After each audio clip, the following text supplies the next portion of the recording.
Hola amigos de YouTube, en este especial de Halloween, les relataré 3 historias de terror para no dormir. Espero que les gusten, no olviden darle like y suscribirse. La mujer del pasillo. Una noche de Halloween, por hacer algo de miedo, jugamos a la Ouija, cosa de la que siempre me arrepentiré. La noche era fría, en el ambiente se notaba un aroma extraño, no sé definirlo con palabras. Unos amigos y yo buscamos una vieja Ouija que mi familia siempre ha tenido guardada. Era de mi bisabuela, la cual había muerto cuando yo aún no había nacido, y siempre había querido conocerla.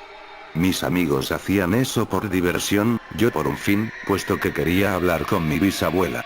La sesión comenzó, entre risas mis amigos bromeaban, yo estaba muy serio, concentrado, pero ellos no lo notaron, hasta que cayó un rayo que iluminó toda la habitación oscura, seguido de un trueno, que estremeció hasta el último de mis huesos. Asustados por el rayo, mis amigos, se quedaron en silencio, como yo, concentrándose, de repente, el puntero de la Ouija comenzó a moverse. Preguntamos al unísono, quién era, pero no respondió. El puntero se movía sin cesar de un lado para otro, sin formar palabras. Al final paró, y lentamente, formó las siguientes palabras. Estoy yendo a por vosotros. Era una mujer, que estaba en el pasillo y gritaba por entrar a mi habitación. El cerrojo estaba echado, no podía entrar, pero parecía que iba a tirar la puerta abajo. La mujer gritaba desesperada, la puerta iba a caer, así que empujamos la cama para trancarla. La mujer cada vez más desesperada, gritaba mi nombre. Yo tuve el impulso de abrir la puerta, pero me contuve, esos gritos eran aterradores. Me lancé a abrir la puerta, quería verla, tenía que verla, pero mis amigos me agarraron. Los gritos cesaron, una de mis amigas, tuvo un ataque de nervios. Nos acercamos a consolarla, pero una voz grave y fuerte salió de ella diciendo que no nos acercáramos. Nos quedamos pálidos y aterrorizados sin saber qué hacer. La mujer del pasillo comenzó a gritar de nuevo. Mi amiga se movía de un lado a otro, diciendo que nos mataría. Intentamos abrir la puerta pero no pudimos. Los gritos volvieron a cesar, conseguimos abrir la puerta, yo salí primero, pero se cerró detrás de mí. Oí los gritos aterrorizados de mis amigos, histéricos, pidiendo socorro, dando patadas a la puerta para abrirla, y yo aterrorizado sin poder hacer nada. Escribo mi historia, 35 años después de que ocurriera, pues acabo de salir de la cárcel, culpado por el asesinato de mis amigos, los cuales encontré muertos cuando conseguí abrir la puerta de mi habitación.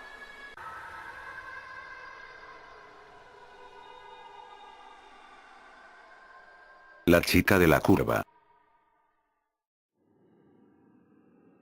Pasaban 15 minutos de las 9 de la noche cuando Juan decidió irse. Llevaba varias horas delante de la pantalla del ordenador, sin apenas pestañear y pensó que ya era hora de marchar a casa. Fuera, en la calle, ya había anochecido hacía un buen rato. El viento soplaba con una fuerza inusitada, como antesala de una tormenta que estaba a punto de llegar. Cerró la oficina y salió del lugar camino a casa. El frío arreciaba y empezaba a lloviznar. Con paso rápido entró a su vehículo Renault que pese a los años, se encontraba en bastante buen estado. Abrió la puerta y con rapidez se introdujo en su interior. Giró la rueda de la calefacción al tope, y se dispuso a iniciar la marcha hacia su hogar. La tormenta se fue volviendo cada vez más virulenta a medida que se alejaba de la oficina. Aún le quedaban unos 50 kilómetros hasta llegar a su casa, situada en las afueras de una pequeña ciudad dormitorio. Decidió encender la radio para hacer el trayecto más apacible. Sin embargo, la grave voz del locutor de ese programa de misterio que tanto le perturbaba, inundó el oscuro interior del vehículo. No le gustaba nada regresar a casa por este camino, menos cuando hacía una noche tan desapacible como esta, ya que el camino no se encontraba en buen estado y apenas había iluminación. De hecho, se había producido en ella varios accidentes en los últimos años. Esto también había dado lugar a habladurías de la gente, que afirmaba que en una curva se aparecía una mujer joven vestida de blanco y con aspecto desaliñado. Juan no era una persona que diera mucho crédito a este tipo de historias. Sin embargo, tenía que reconocer que había algo en esa carretera que le provocaba una sensación extraña, de intranquilidad. Solo el resplandor de los faros delanteros era capaz de romper con la negrura de esa noche. De pronto, una sensación muy extraña se apoderó de él. Se dio cuenta que no se escuchaba ningún ruido, salvando la radio y el sonido del motor y los neumáticos sobre la gravilla. Decidió parar en el arcén sin saber bien para qué, ni qué se encontraría. Abrió la puerta del coche y salió. Fuera llovía copiosamente, pero apenas se escuchaba algo más que el ruido del motor y el golpeteo de las gotas de lluvia en el techo del coche. Se introdujo de nuevo en el vehículo, e inició la marcha, sin haber despejado del todo ese hormigueo que tenía en el estómago. Su incertidumbre duró poco tiempo. Al mirar por el retrovisor interior del coche, se dio cuenta de que no iba solo. Una mujer totalmente empapada, con un vestido blanco y la mirada ausente se encontraba en el asiento trasero. Su corazón empezó a latir aceleradamente. Frenó en seco y con sus manos se tapó el rostro, con la esperanza de que todo fuera fruto de su imaginación. Sin embargo, al volver a mirar por el retrovisor, la figura seguía sentada en el mismo lugar. Juan se giró y balbuceando preguntó a la mujer quién era, y qué hacía allí. Sin embargo, esta no articuló palabra. Asió la palanca de la puerta con la mano dispuesto a abandonar el coche, y de repente sintió una fuerte presión en el cuello. Notó como dos manos frías como el acero le presionaban impidiendo el paso de aire a los pulmones. Miró sorprendido por el retrovisor y la imagen que vio le provocó pánico. La mujer ya no tenía esa mirada fría y distante sino todo lo contrario, los ojos parecían que se iban a salir de las órbitas y reflejaban un odio que nunca había visto en ninguna otra mirada. Intentó zafarse de las manos de la mujer pero le resultó imposible. Poco a poco, a medida que el oxígeno apenas llegaba a sus pulmones, fue perdiendo la consciencia, seguro de que iba a morir, pero sin entender aún por qué. Hasta que la mujer aproximó sus labios y dijo con una voz carente de expresión, nos veremos en el infierno, donde estoy desde aquella noche que me atropellaste en la curva que acabamos de pasar. ¿Lo recuerdas? Fueron las últimas palabras que escuchó.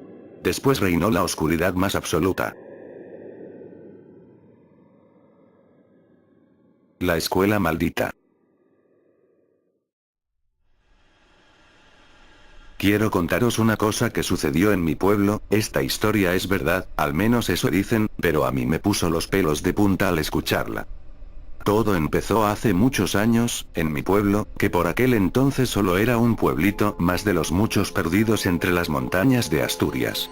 Mi pueblo, como ya he dicho, era pequeñito, apenas tenía una pequeña plaza con iglesia, un parque, una pequeña cárcel y una escuela, con todas las casas apiñadas alrededor. Pero aún así estaba muy orgulloso de su escuela, pues era bastante grande y estaba al alcance de todas las familias, aunque los profesores escaseaban. La profesora, una joven muy guapa y que había empezado hacía apenas un mes, puso la radio para oír el parte del tiempo, pues la clase se iba el día siguiente al monte de excursión. Pero a la mitad del parte, un hombre con voz muy grave cortó la comunicación y dio una noticia de última hora. Les comunicamos que se ha escapado un peligroso asesino de la cárcel del pueblo. Por favor, les rogamos que cierren herméticamente puertas y ventanas hasta que sea detenido. Los niños se asustaron mucho y con razón. La cárcel quedaba muy cerca de la escuela. La profesora los tranquilizó y se puso a contarles historias para que se calmaran. Pero a una niña le entraron muchas ganas de ir al baño. La profesora, con la poca experiencia que tenía y después de lo que habían dicho en la radio, no sabía si dejar a la niña ir, pero esta insistía tanto que al final la dejó. Antes de marchar, acordaron una contraseña para saber que era la niña y no el temido preso. Cuando llegara, tenía que dar 3 golpes en la puerta y arañarla 2 veces. El asesino estaba atento a lo que le dijo y se fue a esconder al lavabo. La niña se fue al baño un poco asustada.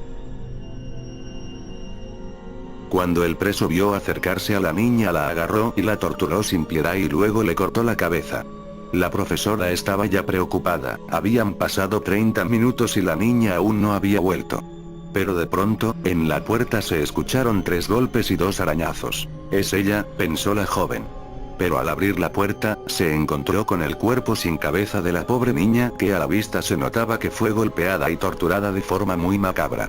De un salto, el preso entró en la clase, y entre gritos de terror, dolor y sufrimiento acabó con todos los niños.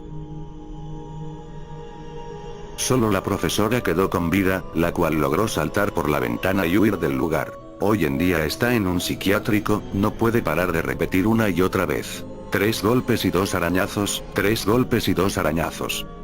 La escuela estuvo a punto de ser derrumbada, pues solo traía malos recuerdos. Pero al final la dejaron como psiquiátrico. Dicen que si entras, en el baño podrás ver la cabeza de la niña, que te mira fijamente con ojos llenos de terror, y en la sala de clases, chorrean gotas de sangre por las paredes.